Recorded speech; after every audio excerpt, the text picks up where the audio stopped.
Greetings and welcome back to the For Health Scholars channel. If this is your first time tuning in, my name is Dr. Orobosa, and on this channel, I show current and aspiring healthcare management, administration, and public health professionals how to one, quickly and successfully earn their degrees, and two, how to start, build, and enjoy profitable careers within the business side of the healthcare industry. Now, today we're going to talk about how to negotiate an offered job salary. So we're getting to the money, and this video actually came as a request from the community. So I put a poll up and people were like, yeah, let's talk about some money in healthcare. And so I'm very excited for today's conversation. However, if this is your first time tuning in, there are two things that I need you to do for me. And the first one is to subscribe to this channel. And the second is to turn on your post notifications. Each and every week, I do go live and I answer many of the questions that you may have about the business side of the healthcare industry. I even answer questions that you probably can't find with a basic Google search.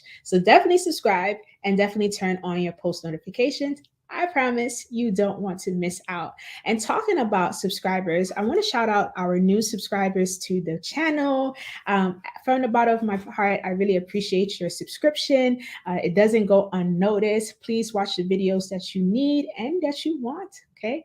As well as if you have questions, feel free to drop them in the description box. I do make it my business to answer each and every comment that comes in through the description, just because I want to let you know that I see you, I appreciate you, and of course, my core goal is to provide you with the information you need to go out in the world and be the best healthcare professional. So once again, thank you and welcome to the community. All right, so let's jump into the conversation. How to negotiate an offered job salary. And once again, this is for individuals where you've passed the looking for the job stage, you've mastered the interview stage, because kudos to you. And now the organization stated that they want to hire you. And so they're giving you this offer, hoping that you will accept it.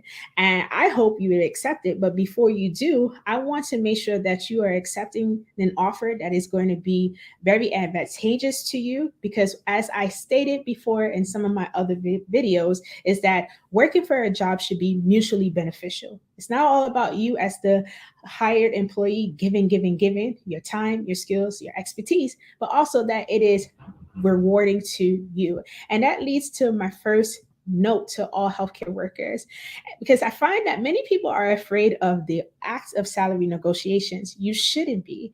Think about it this way. Each and every day, when you go to that new job as a healthcare professional, you are going to put yourself and your needs aside to serve others. So, at least what an organization can do is pay you top dollar for your time, your skills, and your expertise. That's the least that they can do. And so, please do not be afraid to negotiate in a way that is very advantageous to you, that supports you living a life that you will enjoy, because working is not the whole part of life. Okay, it is just a subcomponent of life to help you enjoy the rest of life. So why not make sure that what you're doing is something that you truly enjoy, and that the money helps you make the decision that you're going to come back here again the next day. And the reason for this is that, especially now more than ever, we're experiencing the great resignation, and the healthcare industry was not off limits with this. Over 1.7 million healthcare workers quit their jobs, especially at the peak of the pandemic. And this is from the Bureau of Labor Statistics. And here were some of the, just reasons or things that happened because of this great resignation. The people who are still working in the industry, because we know, unlike other industries, the healthcare industry is always in demand. You had burnt out employees, you had staffing shortages because of this great resignation that is also happening in healthcare. But the demand for patient care services is still very much at an all-time high. And so if you are a person, I want to encourage you now that you're like, well, I really want to work in the healthcare industry, whether it's on the outpatient side, inpatient side, insurances, managed care, whatever it may be. There is room for and definitely opportunities for you to enter the field. And today I want to give you some tips on how to enter the field the right way, especially when you get a offered job. So here are 5 tips to negotiate your new salary like a boss. So there are 2 phases to this type of negotiation. Phase 1 is all about the prep work. And the first tip is for you to adopt an abundance mindset. And this is really important. As a healthcare worker, do know that you possess the skills and expertise to get the job done. You went to school, Most healthcare employees have gone to some type of school to garner education and skills to work effectively in this field, and you deserve at least to make a livable wage. And when I say livable wage, I don't mean as per your state, what your state deems as a livable wage, but as per you, as per the expenses that you have and your wants that you want to do. If you want to travel, if you want to buy a $5 coffee, you should. You work for it. You're working hard for it. And also, as you're adopting this abundance mindset, you have to know that you are willing to immerse yourself in an environment that requires you to always be learning. Okay, so with everything that you know about healthcare workers, we have to be selfless, and serving. So you really want to adopt an abundance mindset when it's time to negotiate what's best for you, what's going to work in your favor, especially as it relates to the money and the benefits the company is offering. Then tip number two is that before you accept the offer and before you say, okay, yes, I want to work for this organization, you should have conducted some research about different salary trends as it relates to healthcare administration, management, and public health jobs. And when you're researching salaries, research them by state first. Okay, because each state pays healthcare workers differently. Because here is a tip that you don't know, and I'm going to put my professor hat on. The federal government manages the budget of healthcare, but it's the state that manages the health of its residents. So from state to state, the healthcare industry, the services, the benefits looks quite different. The bigger states, they get more money from the government because they have more people. There are some rural areas in the U.S. that don't have the best healthcare systems, but they're high demand for people who've worked in big cities to come there and help them cultivate a healthcare system that will be beneficial to members who live in those areas of the U.S. that is rural. So keep that in mind when it comes down to salary negotiations, and also pay attention to the jobs that are listed as hot or in demand. So when you're researching, you can use websites like salary.com, Glassdoor, even Indeed, and some of the other search engines. They may give you some salary ranges for this particular position, but pay attention to those jobs that they have listed at hottest or in demand. Okay, so these are the ones that they're looking to hire for people right now, and they will pay you top tier, top dollar to work for that facility in that position. And then another strategy under this tip is that you can even ask people you may know or colleagues in the field of their salary and or salary estimates. And I know for many people, they're like, I don't want to tell you my salary. I don't know why. Okay, that's helping the next person make an informed decision for their life. But there are haters out there. But for those of you who are like, I don't care about the haters, ask people. There are people who will share with you, okay, this is what I make in this field. I started working at this time. So once again, it helps you make an informed decision about coming up with the right salary number that's going to work for you. And then most recently, so effective November 1st, New York City was the first state to implement the salary transparency law, which is really, really great because it now requires by law for employers to provide salary ranges to job applicants. And so for you, it's very much going to work in your favor because now you have a range of their starting point. Doesn't mean that you still can't negotiate your salary, but at least you know where to start when they give you these salary ranges. And sometimes they may go over it. They may just put it there because remember, the salary offers that they're giving you is working in the best interest of the organization. It doesn't mean that if you ask for a little more than what the salary range is, that they won't pay for you. Depending on who you are, your skills, and their need to fill that position, they definitely can work out something that is going to pay you or offer your salary that you feel comfortable with. So keep that in mind. But kudos and shout out to New York City for doing this. I know California is in the works of also approving this type of law, and it'll probably happen in other states as well, slowly but surely. But this is a great thing for job seekers and individuals who are looking to land their next job opportunity. Tip number 3 is to evaluate your livable cost needs and wants. Once again, this is not as per your state. Get all of that. Okay, you're not indebted to the state. Okay, you can live in a state, but you still have your wants and your needs. And when you're evaluating your needs, don't forget important things like your bills, your rent. Don't forget entertainment and fun. Okay, life is not all about working. And I learned that later on in my career, when I relocated out of New York City, which is very hustle and bustle type state, I learned that no, life is to be lived. Life is to be enjoyed. We only have a certain period of time on this earth, and we don't know when we're going to get to the stage of mortality. But in this time, as we are waiting to that day, or not necessarily waiting, but before we get to that day of dying, we should be living a very fulfilling and rewarding life. And one of the ways to do that is if you're getting paid nicely for your time, your skills, and your expertise. And also think about emergency savings, your investing needs, and retirement funds. That should also be a part of your evaluation of what you need and what you want when it comes to how much money you need to make to provide it and to make these things happen. And then make a list of job benefits that you also want and need. Health insurance is one. 401k, if you are a professional who's looking to advance your degree, you may want to work for an organization that has tuition reimbursement or provides some type of funding for you to go to school, because we don't know what President Joe is doing.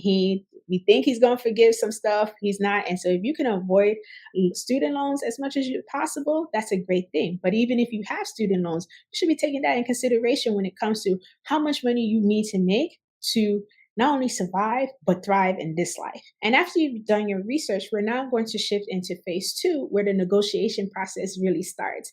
And so do note that the active salary of negotiations really help you make informed salary decisions. And once that employer sends you the salary offer, don't hastily respond. Okay, desperation is something that you don't want to embrace in this process. Take a moment to review the pay and the benefits that they're offering.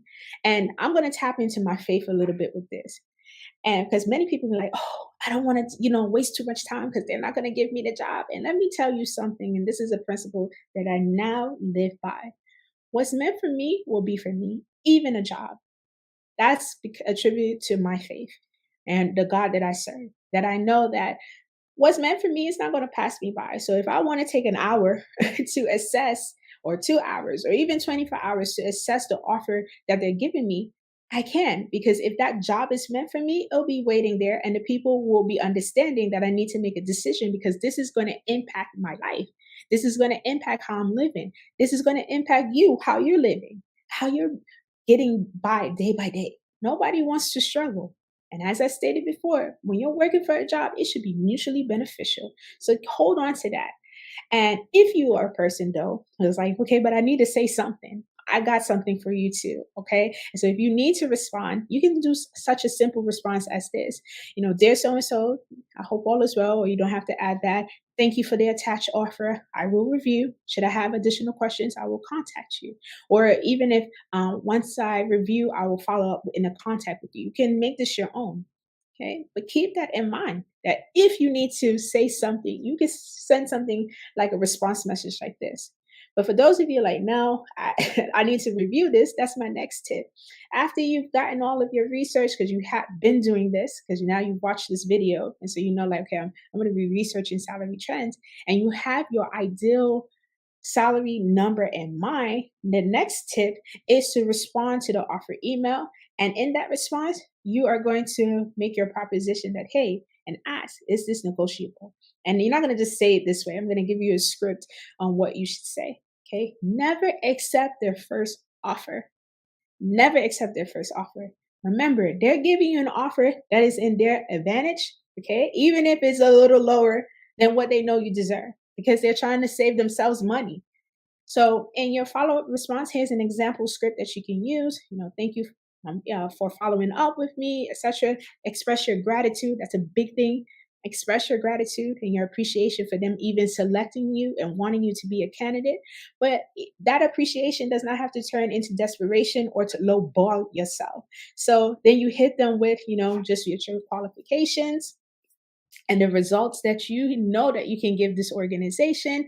And according to your research, this is the proposed salary that you want to accept. After you have done that, the ball is in their court. But the proposed salary that you put in this message is not the targeted salary that you want. It's higher.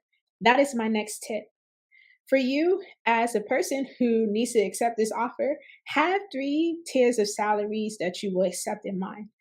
The lowest offer, which is probably what they started with, it should be So let me give you an example. If they said the lowest, they started with 75,000. Well, for you, you would know in your mind you want 85,000. Okay. When you respond to them, you said 90,000 is the proposed salary. Because even though 85,000 is what you want, if you get 90, oh, now you, hey, okay, we live in life according to your wants, your needs, and your living standards. Okay. The middle offer from 75 may be anywhere from 80, 78, 80. You know that you still can live with that. It's still doable, but you're targeting 85. But if they give you more than 85, hey, this is a win-win for you. And that is the highest offer. So never in that email say, give you what you're targeting. If 85 is what you said, okay, I can accept 85. And that response to them and that message that you're going to send here, it's going to be 90,000 that you propose. And here's my golden rule with that. Based on your research, because remember, you're going to be researching and you're equipped. When it's time to make a decision, especially after watching this video, you're well prepared. But based on your research and asking people and having your ideal salary in mind, when you go to propose, I always say propose up by $5,000 to $10,000. If you do more, eh, but you don't want to offend them and you don't want to be astronomical because this is a process. And when you do it strategically, you win at the end of it. Not the organization, you win at the end of it. So I always recommend propose up like about $5,000 to $10,000 higher. That will help you because if they gave you from 75 and you made $10,000 more, that's 85. You're comfortable with that. But if you said 90,000, that's a couple of thousands more. It's a win-win for you. So that's my golden rule. And then the last tip I have for you is be prepared for the organization's response. And there are a few responses that are typical. And here they are on the screen. First one, they accept your offer. They're like, okay, we can pay you 90,000. And now you're like, ooh, I'm about to be living good in this healthcare management type of position. And, look at the salary scale administration. You have different type of jobs or public health. Then they may come back with a lower offer than your 90,000. They may say 78, or they may come back and say, need more time to review. Maybe they want to give you 90, but that person who's responding to you is not in the position to make that decision. So they have to go back to the decision makers and say, okay, this is what the candidate stated that they were wanting to get paid. Can we do this? And then they're negotiating a month. They're like, well, okay, I think what's the budget? This is a business, this is a process. Or they may come back with the rejection. They may reject your proposal and they say, okay, for you to work, the best that we can do for you is the 75 that we're offering. Now you have to make the decision because once again, the ball is not in your court, whether you would like to move forward. But even in making that decision, here are a few important things that you should remember, some of the do's and don'ts. So the first one is, once again, never offer your salary request first. Please don't do that. Okay? You are lowballing yourself if you do that. And then understand that rejection is a very viable option. Once again, to my point of faith, what's meant for you will always be there for you. If that job is meant for you, then it will work out in your favor. Even if it's not 90, it gives you 85, you're okay with that. Or it gives you 86, you're okay with that. But know that they can reject your offer, and that is okay. And then consider the whole package. So when you are considering your salary, also know that they're going to take money out of your account each month or a check each week or monthly, however duration they pay you. They're going to take money out for the benefits if they offer benefits. So they're going to do health insurance premium. They're going to take out of that. 401k if they offer that. Tuition reimbursement if they offer that. And that's something you sign up for because tuition reimbursement is you pay and then they'll pay you back for that. But that's coming out of your check. Okay, so keep the benefits also in mind, not just the salary, because you know that what you make gross and your net income will be totally different. And then avoid ultimatums from giving it to the organization and them giving it to you. You don't want to start off a job that is already giving you ultimatums. That means they don't really respect you. And if the ultimatums are really egregious, they don't respect you as an employee.